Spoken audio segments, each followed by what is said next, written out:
Here's what we know about the effect of carbon taxes and the gap between rich and poor. First, we know that those with the least will suffer the most because the poor spend a third more of family income on the items that get taxed. Two, prior experience shows that money generated from the tax always go to those wealthy enough to lobby for it, like the super rich who will now get a taxpayer rebate to buy $150,000 Tesla cars. And three, we know the government is censoring a Finance Canada memo showing the impact of the carbon tax and the gap between rich and poor.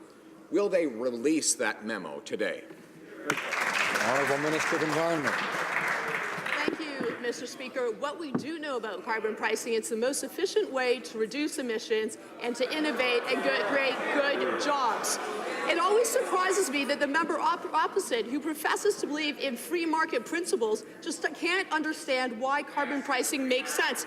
But I already talked about Patrick Brown, the leader of the Conservative government, but maybe I'll talk about Preston Manning.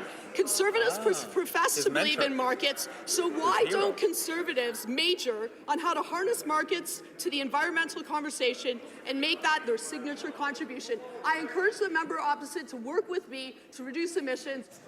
The Honourable Member for Carleton. Well, that minister and others claim these taxes are revenue neutral. They claim that, for example, that a single woman with an income of $45,000 will get back in rebates and other tax relief all the taxes she pays on heat, gas, and groceries. But the only way to test that is to know what carbon tax amounts she will pay in the first place. Data contained in a blacked-out Finance Canada memo will tell us exactly that. If these new taxes are really revenue neutral for the poor, why won't the government prove it and release the data now? Honourable Minister of Environment.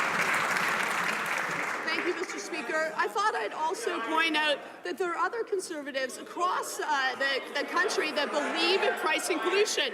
Manitoba's Conservative government, in their speech from the throne, said that their climate action plan will include carbon pricing that fosters emission reductions, retains investment capital, and stimulates new innovation in clean energy, businesses, and jobs. Once again, I encourage the members opposite to work with our government so that we can grow a clean economy and ensure a better future for our kids.